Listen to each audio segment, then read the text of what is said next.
What's up, everybody, and welcome to Weekday Wagers live on a Friday afternoon. It's a beautiful day outside. Some say that the best weather in America might be between the lovely cities of Memphis and Nashville. I didn't say it. I'm saying it now, but they're smarter people than me about that old weather thing that said it is the beautiful weather. So we're living in it. Me and Robbie are feeling good right now, living in some beautiful weather. That other guy, probably not so much. But we'll get into him just a few minutes because his love of Joe made me vomit last Friday. But we're going to get into what happened with the referees and them signing a new deal, as well as the NBA playoffs are going on. The NHL playoffs are happening still, as well as Major League Baseball. So let's go ahead and get to the show. As you can see, I do have a friend back behind me. She looks like a banana. But yes, she's going to be here. She just wants to hang out, just like you guys want to hang out. Mark, I'm going to push you off to a little bit. Rob, how are you, sir? I'm terrible. Hockey sucks. Betting on hockey sucks. I'm absolutely terrible, DG. It's been a shit week. Sorry, Penelope. She can't hear. It's all in my ears. So you're good.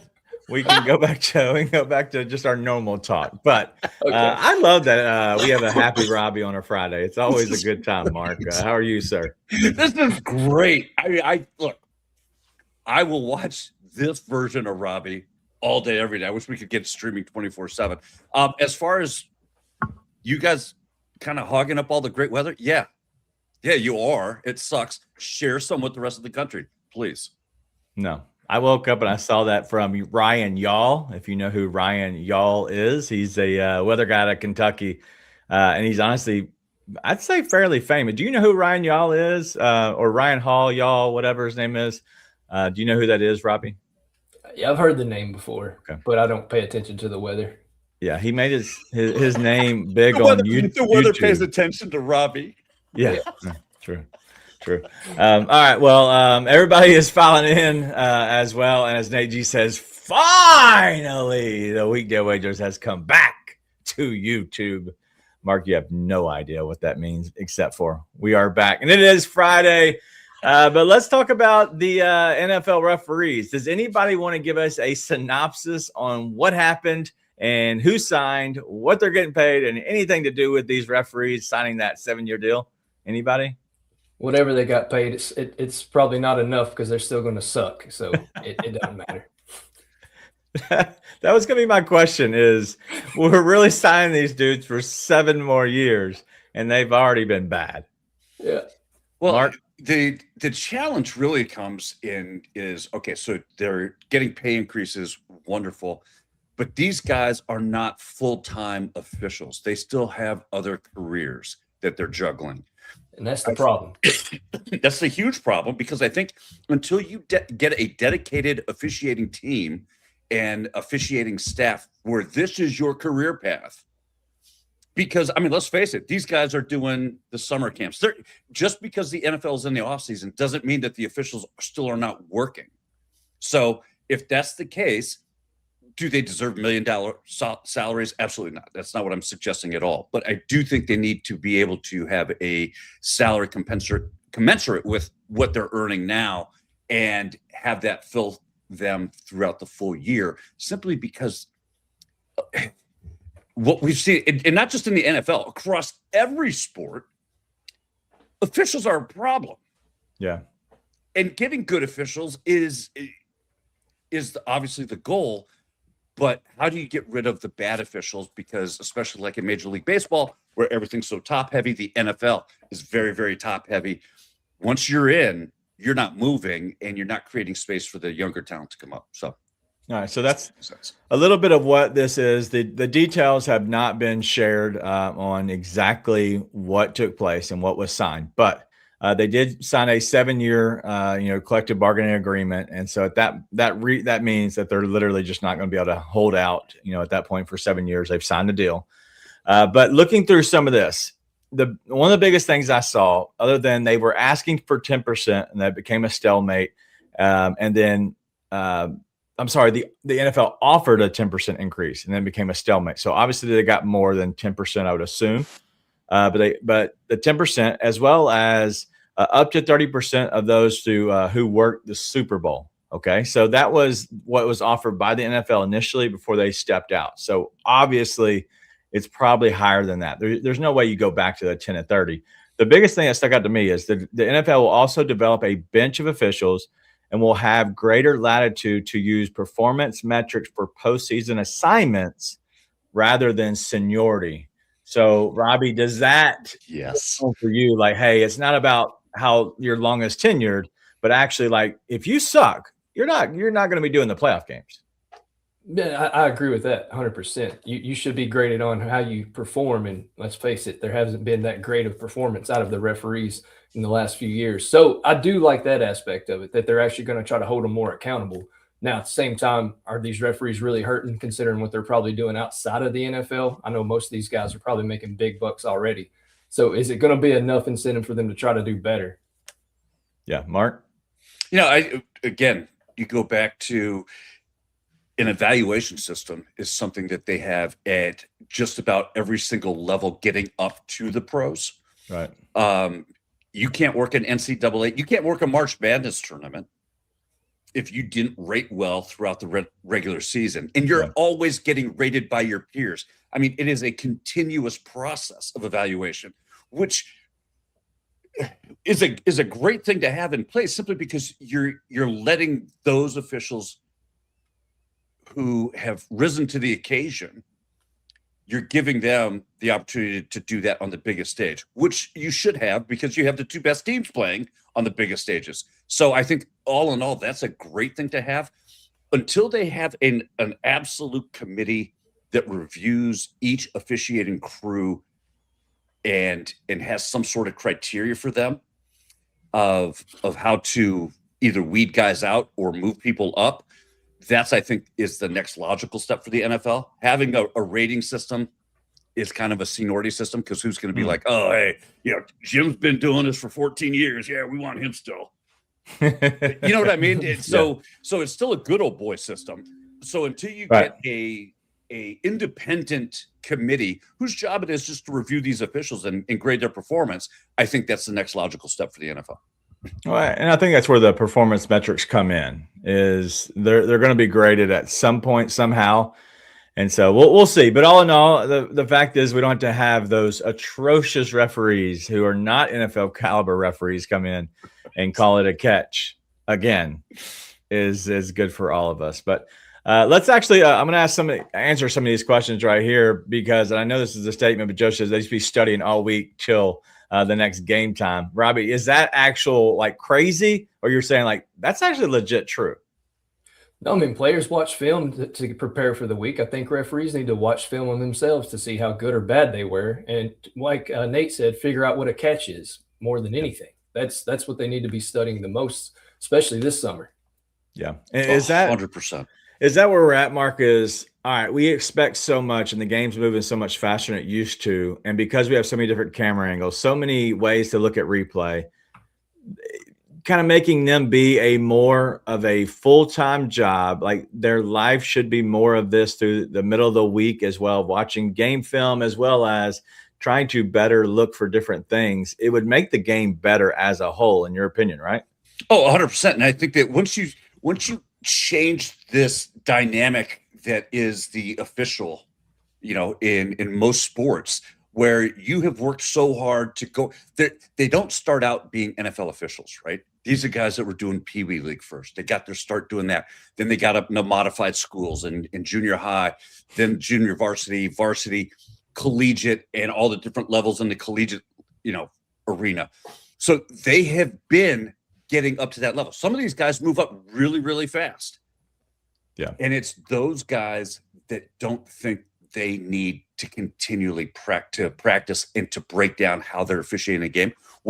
I know for me, the greatest instrument in my development as an official was going back and looking at game tape and seeing just where I was in position in relation to the call, because now I can make adjustments in the next game and really focus on that sort of placement.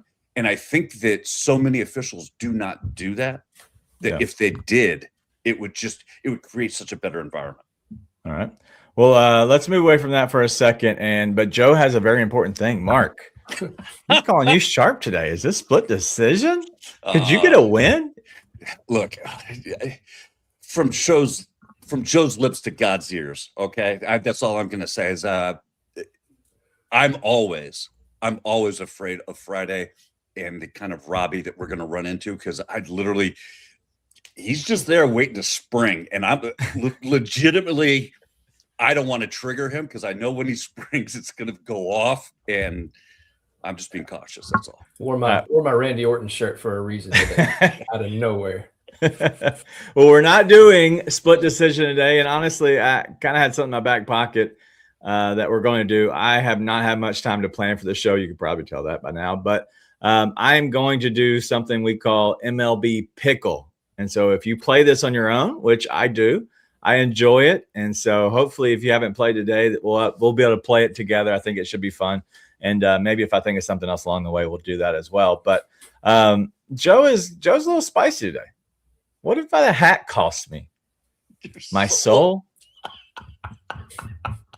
No, but it's gonna cost the Knights their soul. So let's go into that game tonight. Robbie, do my Ducks have a chance tonight? I believe that, yes, they're going back home, tied 1-1. Vegas is minus 112 on the puck line, as well as the Ducks are minus 108. So it's a toss-up. Who do you think actually comes out of this game tonight? That's a really tough question. I think Vegas gets on the board early because technically they should have been shut out. They scored with like 2 seconds to go in that last game. But I do think it's another good draw scenario. I think they could go to overtime. I'm going to go the Ducks tonight. I think the Ducks get them tonight, but I think Vegas matches them in the next game, and we head back to Vegas all tied up. Quack, quack, mother. Mark, what say you?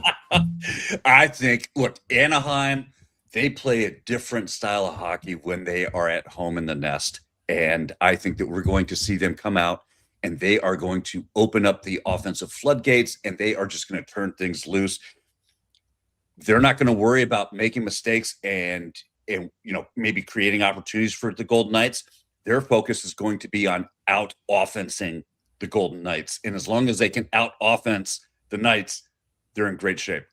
This is going to be just a really fun series to watch. Yeah. Dostal stood on his head last game. So, I mean, if he can come and stand on his head again tonight, I mean, it's really down to that. Carter Hart did great too for Vegas. It's really no knock on him. Just couldn't get any offense going. But it's also too, if you're betting Vegas player props, which I have one on the show, watch out for the lines. They're going to be switching their lines up a lot tonight. Like I looked at a guy like Brett Howden, but I don't know if he's going to be on the second line with Marner and Stone. So be careful when you're betting Vegas player props tonight. Did you take his under? I'm guessing, right? No, I can't. As bad as I've sucked this week, I still can't take unders because then it'll just go the other way. All right. Well, then I've got to sweat the whole game. At least if I bet an over, I can hit it in the first period and not have to sweat the entire game. True. All right. Well, Buffalo leads in their series, and Nate thinks that it's going to be the Ducks Sabres in the Cup final. Wow. That would be big. But the Ducks are up. I'm sorry, the Sabres are up 1-0. And so, Mark, we have another game tonight, and it looks like Buffalo on the puck line is minus 135. So, the odds aren't crazy terrible, even for them to win outright. I know the JTS model likes them as well, even though they don't like the Ducks, but they do like them. And you think that they get the job done tonight and actually go up 2-0 going back on the road for game 3? Yeah, I really do. I think that right now Montreal cannot find their offense. They have just not been able to get anything together offensively. And let me remind everybody, game 1, the Sabres had 16 shots on goal. That's it. 16 shots on goal. So offensively, they weren't sharp either, and they still beat the Canadians 4-2. So I think that I think that we're going to come out and see a Buffalo Sabres team that is looking to get this offense back in gear, and they're going to come out. They're going to be firing on Jacob what's his last name, Robbie? Dobich. Dobich.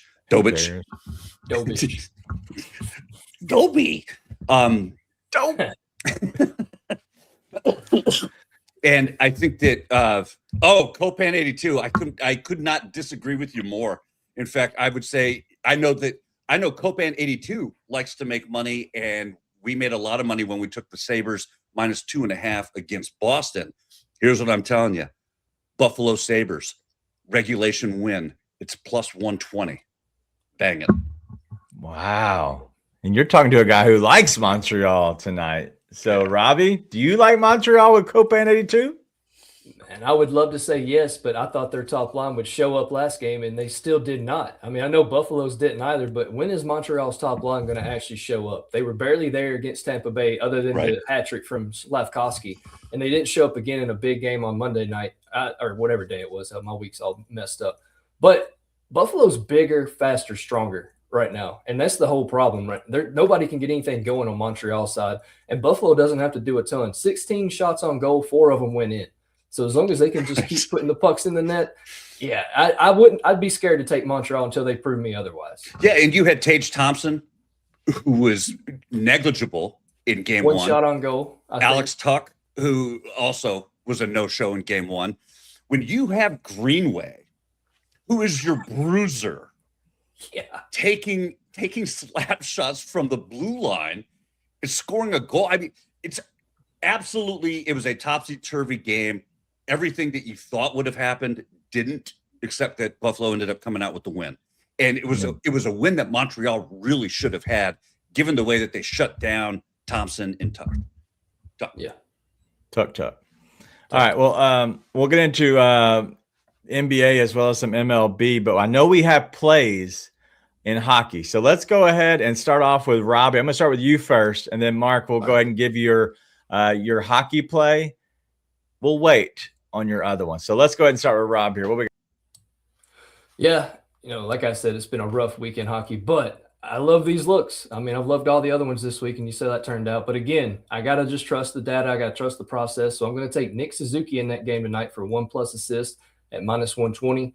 It's too good of a number for Suzuki. He's cleared this in 62.2% of his games. And then other than the last meeting where he actually scored a goal for Montreal, he cleared his assist line in 9 of his last 10 against Buffalo. So I really liked his odds tonight to at least put one not put one in the back of the net, but assist on somebody putting one in the back of the net. And then the other one I'm going to go to is the Vegas game. And we're going to take Mitch Marner, 1+ assist at -110. I really can't believe the odds are this low for a guy who's done nothing but assist his entire career and even this season. But despite the low-scoring Game 2 loss, Vegas has got to get something going. I think they come out hot. Whether they win or not, I don't know. But when you're a team like them and they get shut out, I'm still calling it a shutout. You scored with 2 seconds left. You got your butt shut out. So with the team coming off a shutout, they should be coming out flying. And I love this line for Marner. I don't know who's going to be on his line. I know it should be Marner, Stone, and it could be either William Karlsson or Brett Howden. Either way, he should be on a top line with some top players, and he's also on the top power play. I just think Vegas is going to find their rhythm tonight, and they'll at least put pucks in the goal. Whether that's a win, I don't know, but I think Mitch Marner has his hand in putting one of those in the goal via assists. Oh, look. I see the comments. I see you, Scotty Too Hottie. And no, we're not letting Josh Allen anywhere near KeyBank Arena tonight. I'll tell you that right now. First of all, the first play, we're going to go with the Sabres dominate, at least in the first period. Why? Simply because we're going to take the Canadiens' first period under 0.5 goals. You can get that at even money. And this is where you start leaning into playoff hockey, okay? You got to follow the trends and not just surface level stats, because everything about this spot screams slow start. Alex Lyon has been nails for Buffalo, and it hasn't been just a one game thing. We're talking about a goalie who's allowed just 7 total goals across 6 playoff appearances. That's absurd consistency. And more importantly, it tells you he's locked in from puck drop. You look at his recent home splits. 60 saves on 64 shots in home playoff games. This is a guy who's seeing everything early and shutting the door before teams can even settle in. There's a reason UPL is not getting the start. That's because Lyon is locked in. Montreal is going to have to earn every single inch of ice here. In early in games, that's where Lyon has been his absolute best. Give me a shutout in the first period for the Canadiens. And then, you wanted me to stop there. Yeah, I did want you to stop there. Boom! Speaking of the WNBA, it is opening day for them. Yes, it is. Everybody knew that. Rob, you knew that, Robbie, right? I did. My Valkyries, I don't think they're playing today, though. Yes, they are. Oh, okay. Got my days mixed up. They play Seattle tonight. Well, that's a win for the Valkyries. Yeah. Seattle's best player. Yeah. The Seattle Supersonics. Seattle Anybody Supersonics. Anybody know Seattle's best player? Anybody? Yeah, Dominique Malonga. Sure. I believe you. I actually have a play for Dominique Malonga on JustAStatSports.com against the Golden State Valkyries, who, by the way, explain this logic to me. They literally got rid of everybody on their team. They waived everybody. I have no idea what the hell's going on with the Golden State Valkyries, but it's going to be. They didn't do their jobs. They were slacking. We had to retool. We're retooling, not rebuilding. Well, at least you have a team now. Just like I have the Ducks, you have the Valkyries now. So we'll enjoy that. It was so funny. Like Miss Kim and Joe both same thing. Seattle's best player, and they both said Sean Kemp back together. So we're gonna go with Shauna Kempe is who we're going with as their best player. Shauna Kempe. All right. Well, Adrian Kempe's sister plays for the Kings. Well, Copan says you can get your days mixed up. Just don't get your picks mixed up. We won't do that. That's actually pretty funny because I have a play on JJ Bleday on the site, and I think I put he was against the Pirates because of the pitcher he was going against. I just remember him pitching for the Pirates. I was like, wait, that's not – they're playing the Astros. Never mind. So I had to go and edit that. And where are they playing at? Do you know what ballpark? The Great American Bomb Park is what you said today. Yes, sir. The Great American Bomb Park. And we know Miss Kim likes the Great American Bomb Park. But before we get to baseball, let's go ahead and talk the NBA because I have a question for Robbie, who is more of our fitness person, we'll say. Me and Mark, we're here. Okay. Making dad bods look good. Yeah. I had to funny story. So I had to so my daughter's soccer team, there's a mom on the soccer team who is a dermatologist doctor. I don't know what you call him. Is that right? Dermatologist. Okay, dermatologist, right? Okay. Anyway, so she's and I've been talking to her. I'm like, you know what? This thing on my face, I need to get checked. Whatever. Finally scheduled it. Went in. So I go in, talk to the nurse, and she's asking me what I'm getting checked on. I'm talking to her. She's like, well, you just want to do an upper body scan, full upper body scan since you're here? I'm like, yeah, that's fine. And she's like, all right, we'll schedule that. And was about to leave the room. She goes, all right, well, go ahead and take your shirt off and just wait for the doctor to come in. I'm like, but I see this lady twice a week at the soccer field. I wasn't trying to get that personal. And so she comes in. I was like, your nurse made me take my shirt off, okay? Just so we're all on the same page. So, yes, that was a funny story for me today. I'm sitting there just without a shirt on. How are you not just laying on the bed like, hey? It was funny. All right. Well, Darren Peterson, who is a prospect, potentially a top 3 pick, was consensus top 1 pick coming into the season. But there have been issues with him throughout the entire season at Kansas where he had cramp issues, right? So he was cramping, not able to play. So the doctors have now come out with a consensus as the reason why. Have you seen this at all, Rob? I haven't, but I feel him, especially when I do leg days. I've had to start taking magnesium and potassium at night just to stop getting Charlie horses every day. So wow, it sucks. It definitely sucks. All right. Well, this guy is 19. It might be 20 by now. Either way, he's very young. Okay. Darren Peterson said a new round of blood work and other tests after the season led his doctors to conclude that his use of high doses of creatine led to the mysterious and sometimes debilitating. I'm like, why am I seeing that wrong? Cramping. Anyway, really terrible cramping. Is that creatine? Yeah. No. That's the creatine headline, actually, is that it's overuse is debilitating. Robbie, what say you? How much you're using a day? There's a threshold you should do. So if you're using like 10 to 15 grams, you might want to scale back. 5 is good enough. If you can get 5 grams of creatine before and after your workout total, that's plenty. But I've been taking creatine since I was 14, and I didn't start having these cramps and Charlie horses because I got old. That's the only reason why I'm getting them now. Well, the story came out, and this is what he says: "Is I made it to the training room and just started begging them to call 911. They were trying to get a vein to get me the IV, get me back hydrated, but I was cramping so hard they couldn't get a vein. I thought I was going to die on the training table that day," says Darren Peterson. What kind of creatine is he using? If you're using 100%. creatine, you should have veins popping out. No, that's a creatine thing because it actually shuts down the circulatory He system. needs to drink more water. It sounds like he needs to be hydrating more. Probably just to get off the creatine. No, Yeah, scale back on the creatine. Y'all realize steak has creatine in it. Like there's stuff that has Correct. creatine in it without taking the actual product. It's not Right. just I'm not creatine. eating. It's If I something ate else. 50 pounds of steak to get the same levels of creatine that you guys are putting into your bodies, they would send me away for that. They would call You that know a what would disorder. help him? If he goes to gymsups.com and uses promo code Denson15, he can get the best creatine in the land. And we have it in just a regular standard creatine, or if he needs a pre-workout, it also comes in there as well. So What a Mr. Peterson, shameless hit your boy up.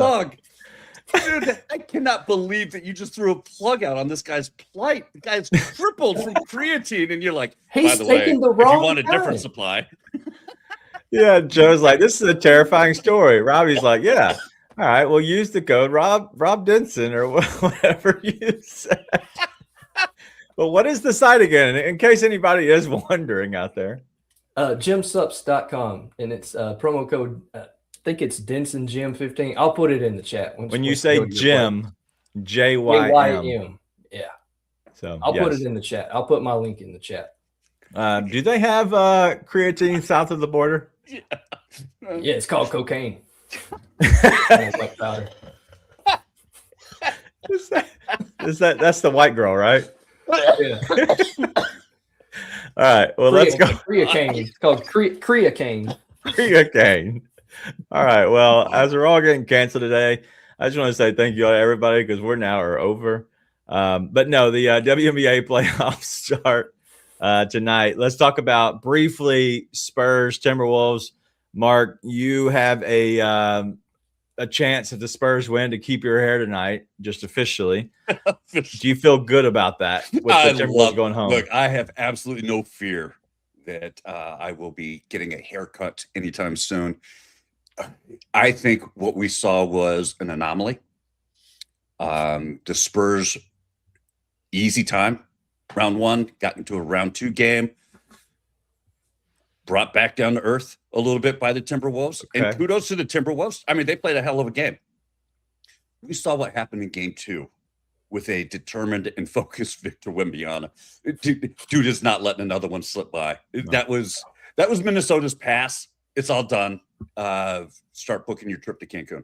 Wow. Yeah. All right. Well, the other one, we do have the 76ers and the Knicks while Robbie looks for his promo code to get that in. Go ahead, Robbie. You can do that.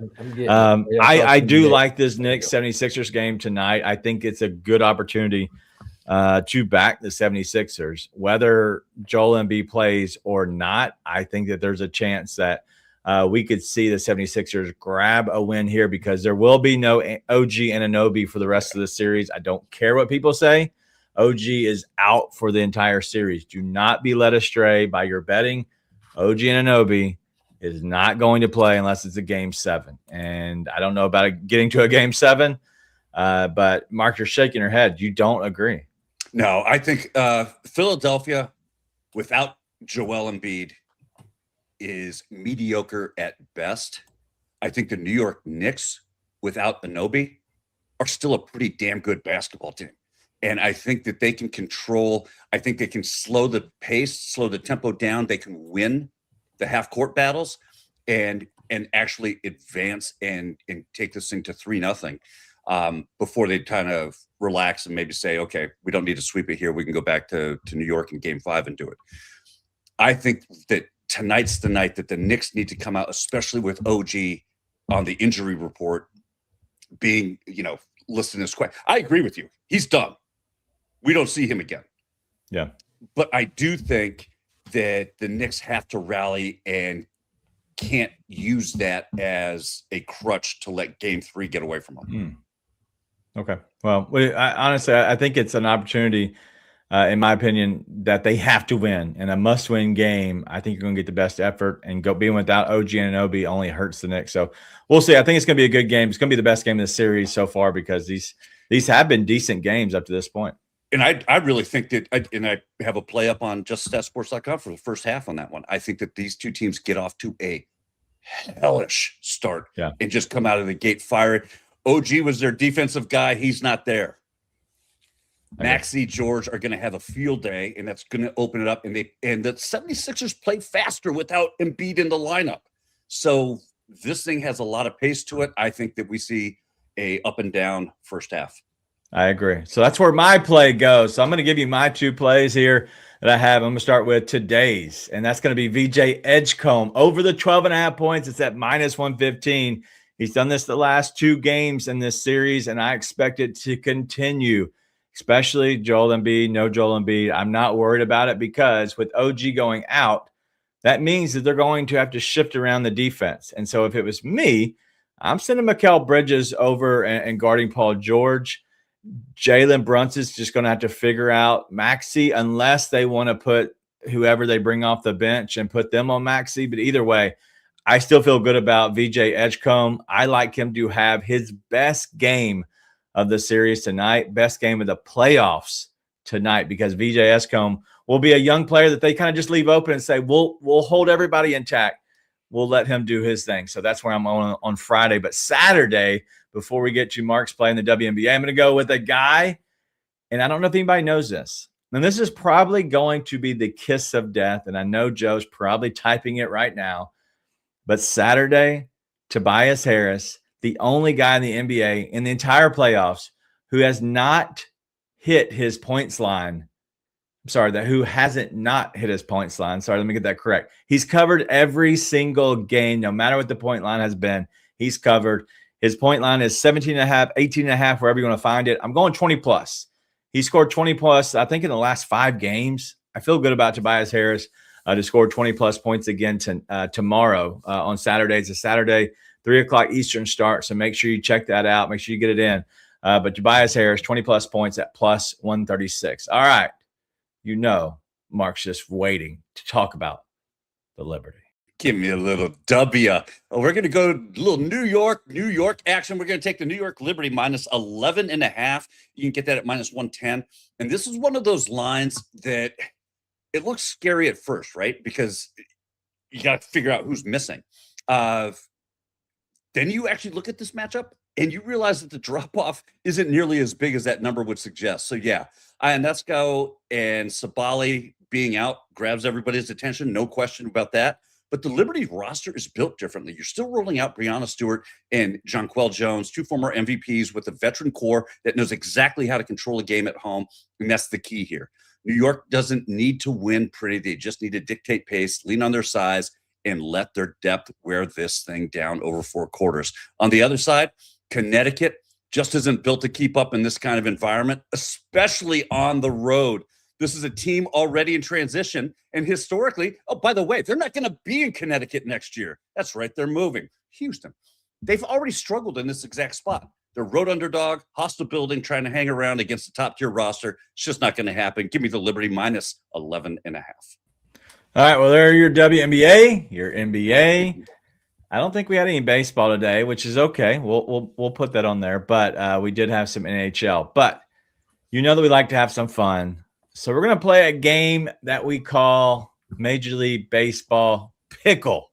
If you don't know what it is, we'll try to help you out here. All right. And so have either one of you played this pickle game before? I have never. All right. So what is this close to? What's the game? Penelope, can you help me out? What's the game Mom plays all the time where it goes red, yellow, green? You know, when you get it right, you're close. Is it Wordle? Wordle. That's it. See, here's zero help back there. All right, so Wordle. Sudoku. Yeah. Oh, yeah. It's okay. So green outline in any column indicates a match. So green is good. Gold indicates player, has played in either the revealed league or division. Okay, that doesn't help because there's only 2 leagues in baseball. So don't fall for that one. I have many a times. especially in the league. You want to look for a division, that's okay. 2 years within the age player. So if we get an orange on the age of 30, we know it's either 31, 32, or 29, 28, right? Does that make sense? Okay. And the last one is this position. And so he could play that position, but it's his alternate position if you get that one. Clear as mud? All right, got it. Yep. All right. So let's go ahead and guess a player's name. Anybody. This is a barometer. Any player in Major League Baseball. Just one guy, guys. Anybody. Shohei. Okay. Otani. All right, here we go. So I wouldn't normally start with this one because it is from Japan, but we'll do it because you said so. So did we get any right? All right. So it looks here that he bats left. We know that. Fair? Okay. All right. Mark, you want to guess anybody? Any left-handed batter? Not age 31, 32, 33, 30, or 29. How about Bryce Harper? All right, let's go Harper. How old is Harper? See, he's 33. Oh. That wouldn't be good. Anybody else? Who else? Left-handed bat. Left-handed bat. James And these are current players, right? Drake Baldwin. Drake Baldwin. Here we go. So he's a switch hitter. Olsen. That's Brooks Baldwin. That's Yeah. a switch hitter. Drake Huh? was the left. Drake was a lefty at 25. Was he on there? Yeah. I'm sorry. Yeah. 25. Here we go. There we go. All right. So he's from America. Not a catcher. So this is one of those games. What do you mean? What do you mean? You should know what it is. Let's see. Raphael says Daniel Greer. No player found. I'm sorry. What about Nick Kurtz? Okay. All right. He's 23, so that would actually hurt because the other guy was 25. Okay. Oh, so it has to be okay. I see what you're doing. So it would have told us it was orange. It would have had an orange. So Alvarez. Let's go Alvarez because Copan 82 says so. All right. 26, 28. We did one earlier, right? So that won't work. Nacho Alvarez, but he's not lefty. That's Nacho Alvarez. All right. So seriously, he cannot be 27 to 23, and he cannot be 29. So he has to be 28 or older than 33, younger than 23. That's I'm telling the big dumper. Well, can't put dumper in there, probably. Right. He's 29. What about Brooks Raley? 37. Let's try it. Okay, so we know he throws and bats left-handed from America. Okay. All right, so did y'all hear that? Yes. Oh my God. All right, they can hear everything you said, just so you're aware. That was good. All right, so hold on. How old is the last guy we put in there? Brooks Raley. 37? Is that right? Where'd it go? Yeah. Yeah, it was 37. Why? Does it hate us? Like, what are we doing? Oh, Raphael said Durham. Who is that? Leon Durham. Who? Leon Durham? Who is that? Messing with you. He's I was like, I have no clue who that is. What about Schwarber? I don't know how old Schwarber is, though. I know he's been around a minute.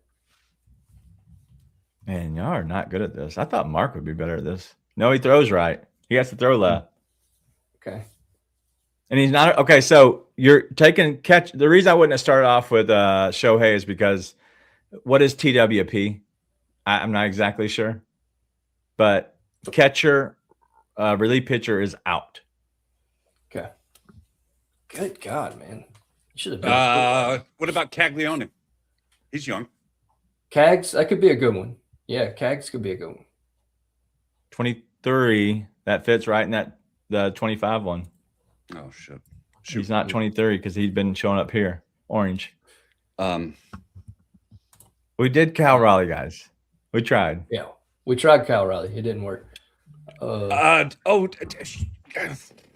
The dude from the Yankees, Grisham. Two-way players, TWP. I never knew that. There's nobody else that would be showing up as that. So Right. all Ben Rice. right. So the other thing is we want to stay away either from that or Grisham. All right, so let's go to the AL would be great. He throws right-handed. Grisham. Trent Grisham, he's 29 again. That's not good. For the age. I'm telling you, it's very hard. I have to cheat all the time by going and looking at like rosters. Oh, it's 2 L's. Why didn't it do that? All right, 30. Damn. What about what about Pete Alonso? Yeah, Alonso. No, he's right-handed. Yeah, he's a righty. What about Wilyer Abreu? Abreu. No, he's not from USA. He's not American, Robbie. That makes sense. See, I keep forgetting all of the stuff we need to have. Yeah, he's definitely not American. Soto, I don't think he would be unless he's 28. No, he's Dominican. Yeah. Oh, yeah, true. So we need some lefties. Let's just go with A. Is there an A guy? Come on. Adam?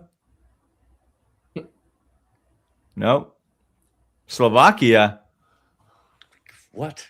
Oh, that Rushman. That's who I was thinking of. Corey Seager. He throws right-handed. Jesus. This is hard. I'm glad we're doing this together. I don't feel like a complete idiot anymore when I do this by myself. No. I would rather do this for like football or something. Well, shut up. We're in baseball season, Robbie. I know. The chat, y'all are zero help. Like zero. I thought y'all would be more helpful. What about I'm disappointed. Colson Montgomery.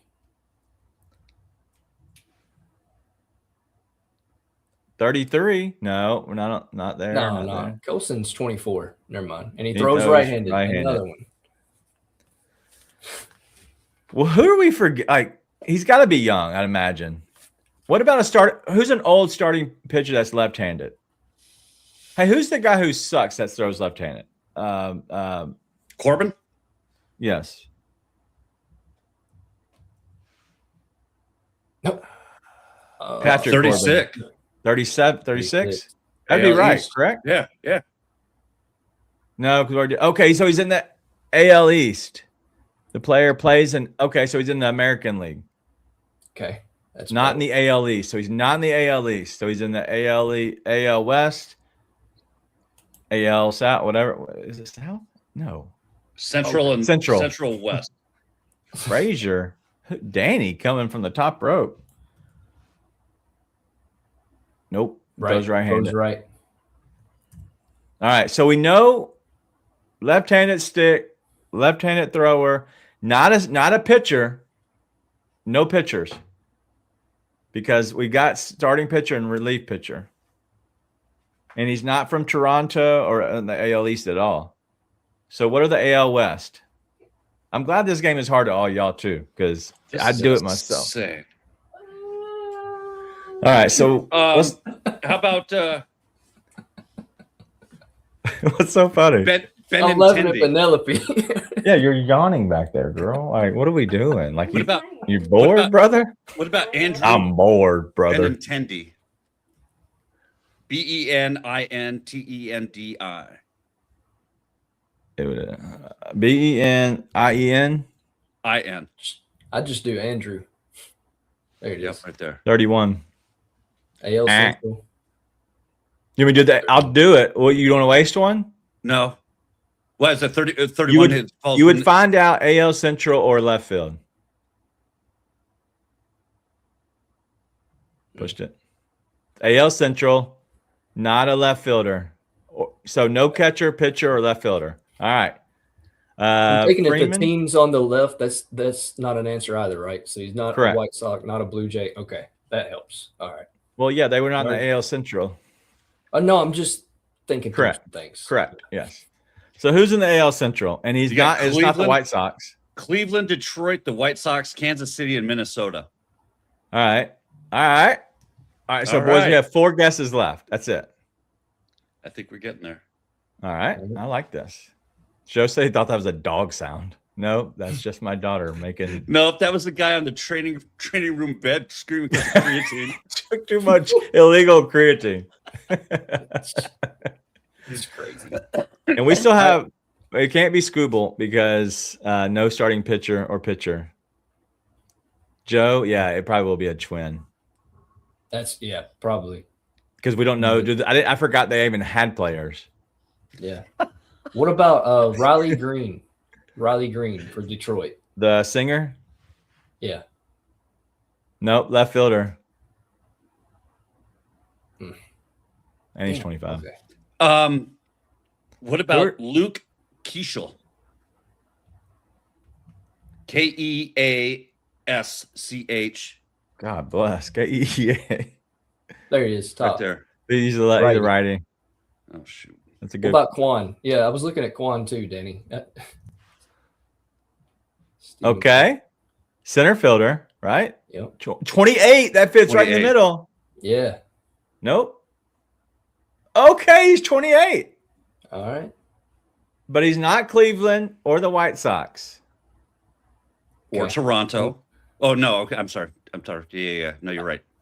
I'm going to stick in Detroit then. I'm going to stay in Detroit. He's not a New York Met either.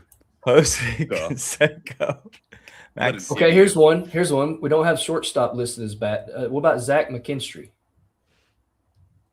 Is he 28? Nope. At 31. Okay. So I can easily find the answer at this point. What about Kerry Carpenter? But I He's like a that right we're fielder. actually not cheating except for Mark. I'm not cheating. Oh, Bats left, throws right. Throws right. he throws right. Dang. Matt Boyd. Oh, he's in the NL. Yep. We're going AL Central teams only.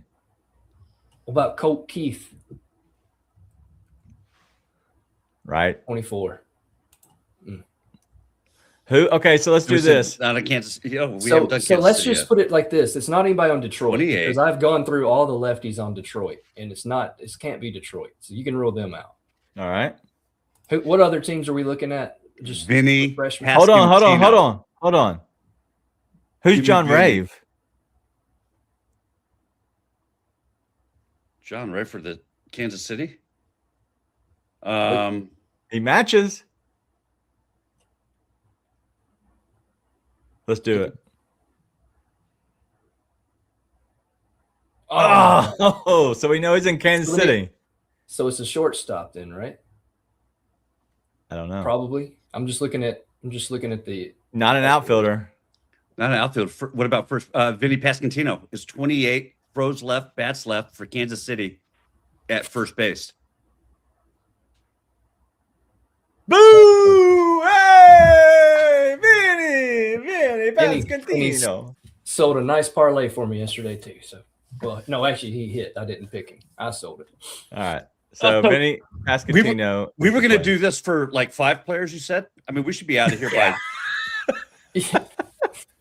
Weekday Wager's longest show ever. Joe is so up. He's like, this took up the whole show. What an angry elf. What an angry elf. Vinny P takes the cake. Guess what, Joe? I'm taking you off the list.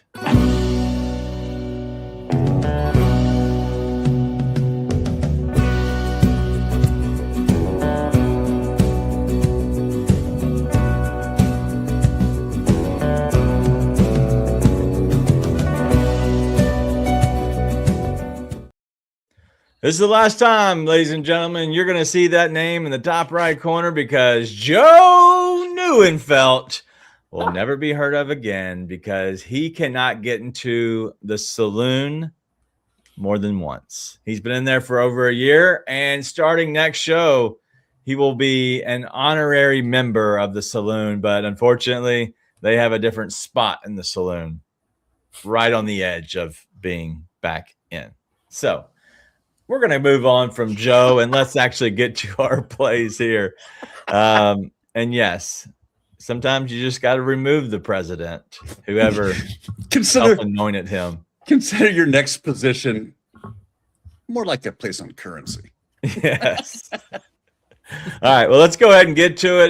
We got Robbie going first. You got your dinger dudes. What you got, man?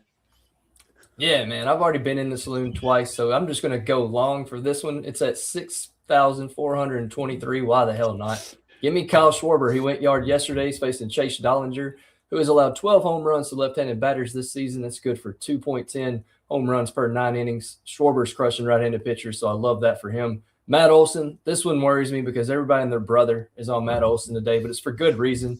He's facing up against Emmett Sheehan, who is not great at all. So I love Matt Olson. And then lastly, this is the tricky leg. It's Cal Raleigh versus the Chicago White Sox. He has sucked in his last 5 games. He has struck out, I think, 10-plus times. Nobody's talking about him. That's why it makes it a perfect night for Cal Raleigh to go yard against the White Sox. Yeah, mute. Can't hear you. Yeah. Sorry. I took a drink in the meantime. I'm going 20/20 vision here, plus 1338, and you can't take away those plus odds from me, Robbie. I'm going to go with both guys scoring 20 points here. VJ Edgecombe, I told you I liked him over the 12.5. I think he has his best game this series, best game of the playoffs with 20 points. And then Tobias Harris, who consistently does it. I think he scores 20 for a plus 1338. All right. What do you have over here, Mark? I got some bases, baskets, and boring at plus 1020. We're going with the Phillies on the run line, minus 1.5. Why? Because they're taking on the Rockies, and the AI self-learning models at Justice Stat Sports told me that this is the play of the day. Love this spot for the Phillies. Then we're going Montreal, Buffalo, first period under 1.5. Yes, I would know I'm already playing the Montreal Canadiens to not score a goal. I think Jacob Dobich does his part, and if anything, maybe gives up 1 goal to the Sabres, not 2, especially not in the first period. And then I disagree with DG. I think the Knicks win this one outright in Philadelphia. They go up 3-0 against the 76ers. And with the Spurs winning in Minnesota, all they have to do is win. Please. I will take Victor every day of the week and twice on Friday. Sorry, Mark. Listen, when I get into the saloon with this one, you can have that sound effect forever. I want my mug to have the face of Joe on it, so he's always envisioned on a mug.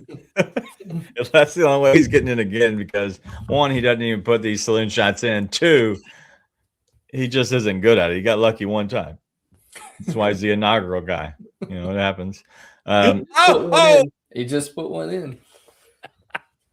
All right, so 76ers money line, Wolves money line. You're going to lose right off the bat. Like, none of these work. Like, they all lose tonight. So if this was actually the only one that is in agreement with anything is with your play with the 76ers. That's it. Pissed them off. This I was just going to say, this is who pissed in your Wheaties? Yeah. Saloon shot. I want to go and see, can we fade this and still get over 1,000? So the Knicks, Spurs, and if you do plus 1.5 for the Ducks, that's like a give me. So you'd have to go with the Ducks win, right? Yeah. 50 plus 501. That doesn't make sense. Yeah, I can't get there. Maybe the Ducks win by 2. Let's try that one. The opposite. Yeah, that'll send you way over. You think? Yeah. Yeah. Where is this? Here it is.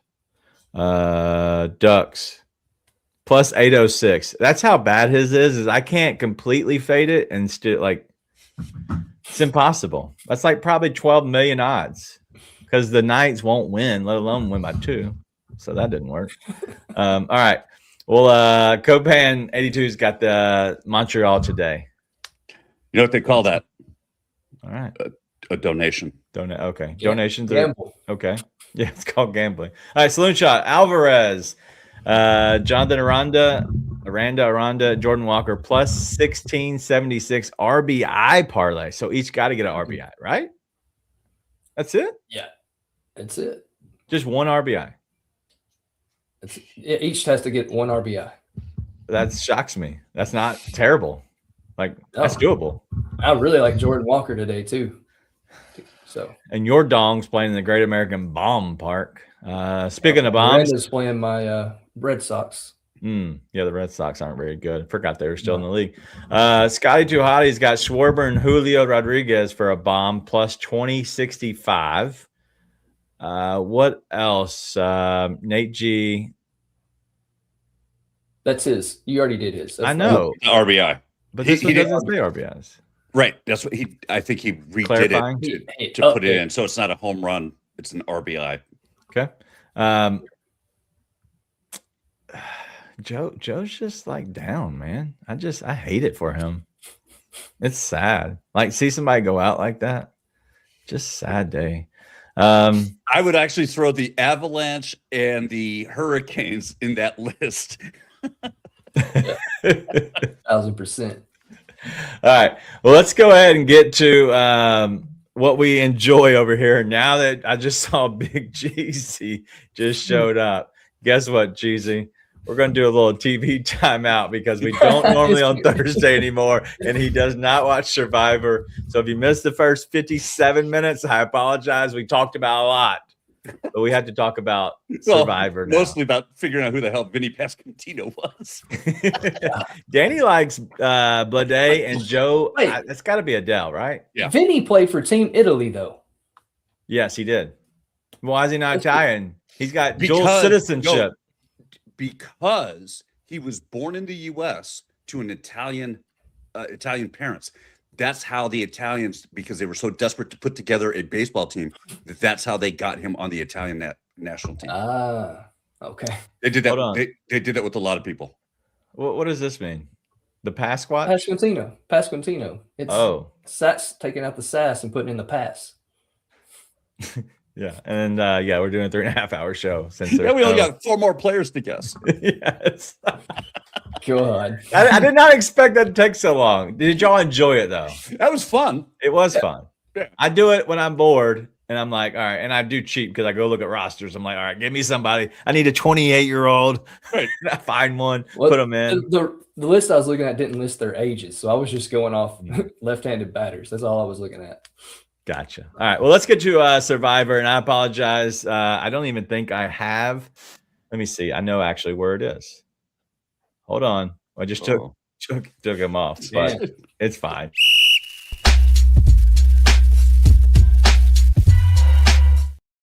All right, he's back. All right, let's do some Survivor, and Robbie, bring everybody up to date. What happened on Survivor this week? Cerise should have been voted out. John, yes, he's an idiot. Me and David sitting there hyped like we're watching a Super Bowl and our favorite team's about to win. We're like, get her, and then Jonathan goes the opposite direction. We're like, what are you doing? You got all them muscles and no brain. Should have voted her out. I am glad Ozzy got voted out though. I like seeing Ozzy get voted out. He was getting on my nerves. He doesn't deserve to win because he didn't play his auto. What an idiot! Yeah, complete idiot. And it was a pretty good blindside, right? Yeah. Oh, yeah. I loved seeing his shocked face and just, dejected. It's like you've played this game 6 times. You should know by now. Play your idol. I mean, what other time was it going to come into play? Right. He's good at challenges, so it's like you can have a chance to win a challenge. Why not use it with all the uncertainty? Just idiotic by him. Yeah. Mark, what do you think? I think not playing that idol obviously was not just the mistake to make. It was catastrophic because as we saw in the first tribal council, what's his name played his idol and it saved him. Devins played his idol and it saved him because none of the votes counted and all the votes were for Devins. So I mean he played it right at the right time. I think that when all of the talk about the alliance with Suri from day one and the way that they'd been kind of working it. Oh, God, I just drew a blank on his name. Who's the guy that got voted off the second one? Ozzy. How did I forget Ozzy? When Ozzy started telling everybody that, especially to Aubrey, and Aubrey's like, Yeah. Right. Dude. She's I out now for have to- Sari now. Yeah, I now have to cut your throat. And you just gave me the ammunition to get Sari out of here. Sari's days are done. She is not getting to the final. I hope you're right. Getting Ozzy out was the first step. Sari is now exposed. She can't win a challenge. She's not getting an idol. The path that they have put together from day one has been exposed. She's done. She's done. Yeah. What I see now is people that are good at challenges. I feel like they're kind of, except for like for Ozzy, whatever. I think they understand we could possibly control this, and so start voting off some of those people that can't really do anything other than play the social game, because the social game gets you picks in the end.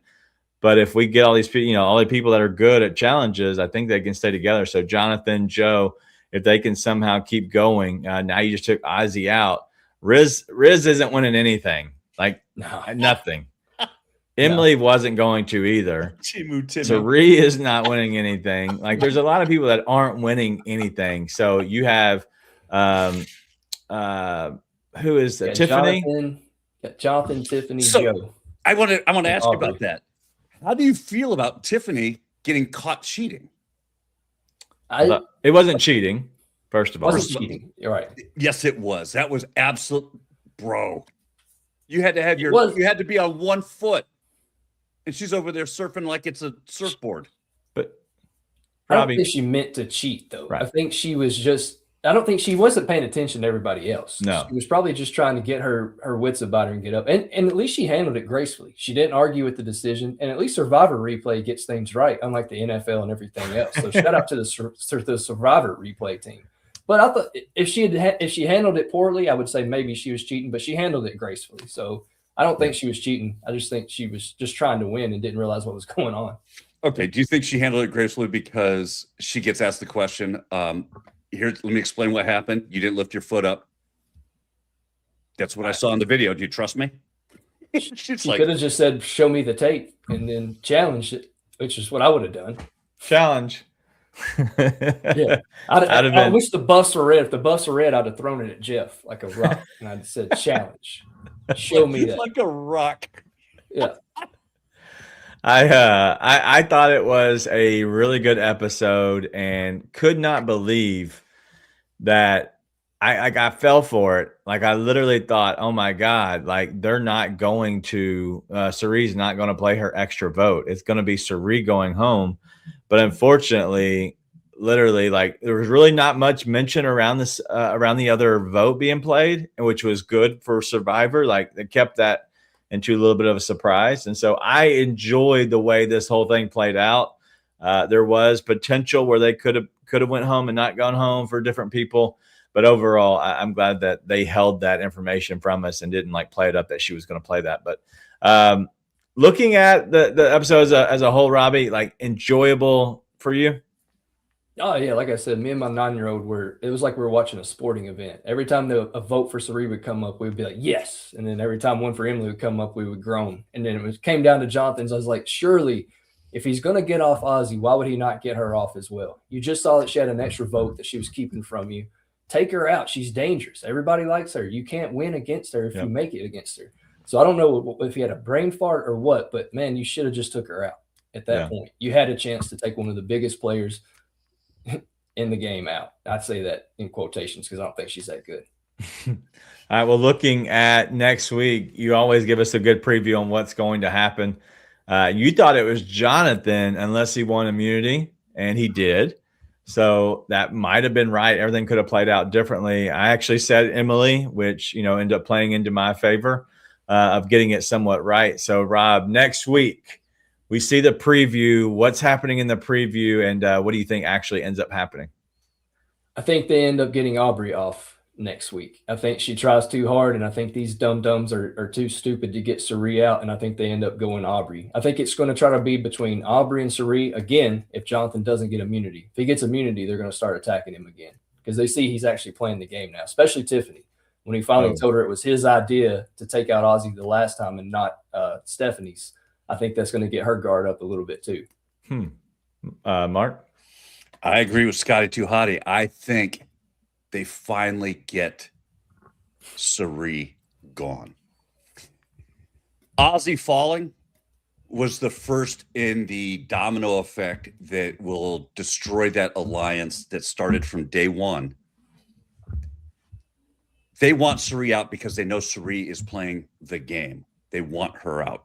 They can control the other things. They can control the challenges.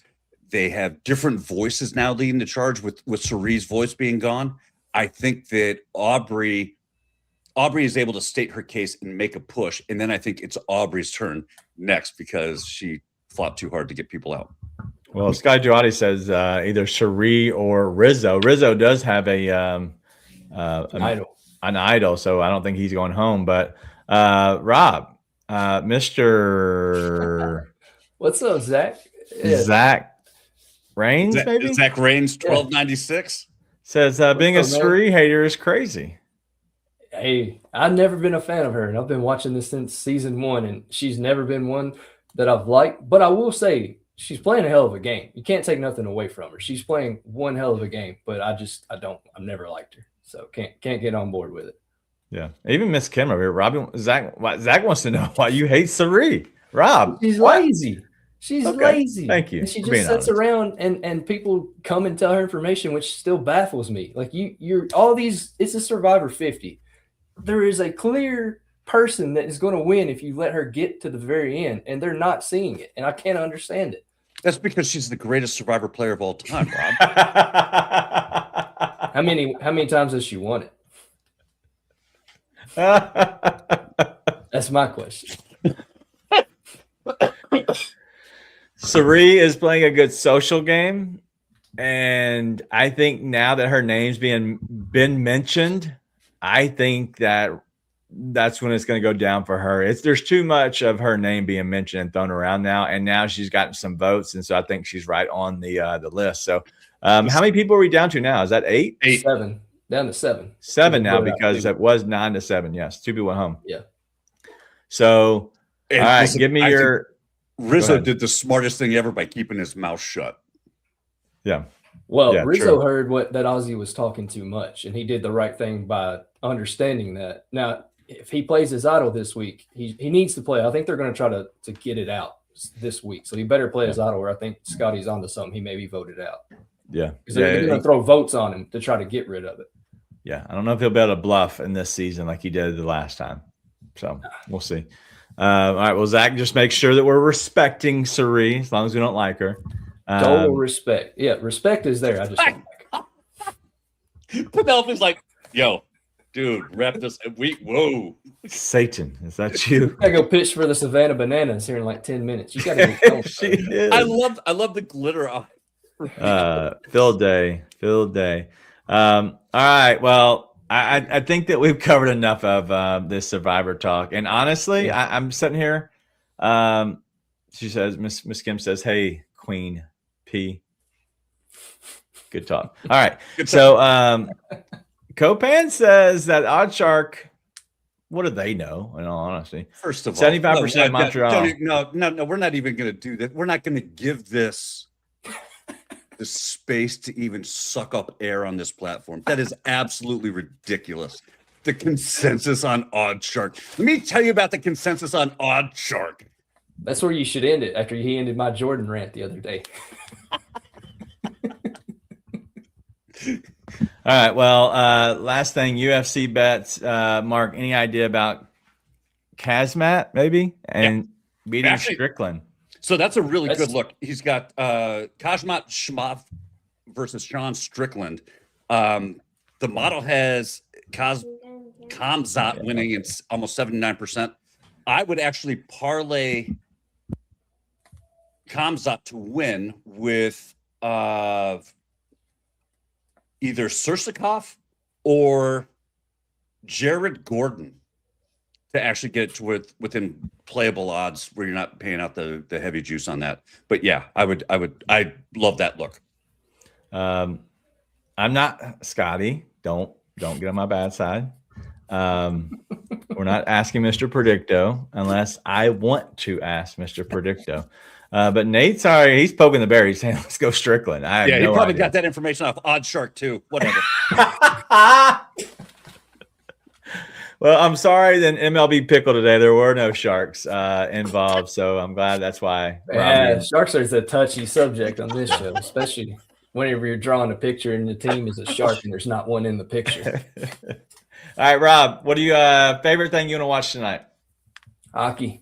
Going to watch a lot of hockey tonight, and I don't have a lot of bets on it. The only bets I have are on this show, and if these don't hit, that might be the last time this NHL season I bet hockey. Yeah, and Scotty's asking about the 8-ball. I'll show you that dude. He sucks. Is Strickland going to win tonight? It's tomorrow night. So It's tomorrow whatever. You might Very doubtful the stupid 8-ball. Well, says. no, the 8-ball is dead on. He's not going to win tonight. He's not even fighting tonight. I'm not doing it again. Right. The 8-ball was right. All right, is stupid Strickland guy going to win tomorrow night? Can't go back to back. It says yes, but I don't know. You're all confused. This is dumb. All right, what are you watching, Mark? Oh, you kidding? We got Sabres hockey. It's the Blader gang. Oh, the Blade Gang. Here we go. Miss Gibson, he's playing piano in church Sunday for a long time. Nice. Nice. Should be a lot of fun. Make sure you do something for your mother this Sunday if your mother is still around, or maybe your spouse. I'm talking to you dudes. We all forget sometimes. It's Mother's Day. Make sure you're very nice. Oh, is that this weekend? I believe it is. So make sure you go get my wife a new door. We're not doing that, Robbie. We're not. What we are doing is watching the Ducks game tonight. So the Ducks play tonight. The Quack Attack is back, Jack. We're going up 2-1 tonight. Isn't that right? Go Ducks. Nod your head, yes. Just nod your head, yes, Penelope. Go Ducks. Say Quack. Just say Go Ducks. I'm not saying yes. There you go. We got some Go Ducks. All right. Well, we've enjoyed it. Obviously a long show, but I hope you've all enjoyed it as well. Make sure you do something nice for your mother or your wife or somebody that is a mother somewhere. But we'll see you all Monday. See you then.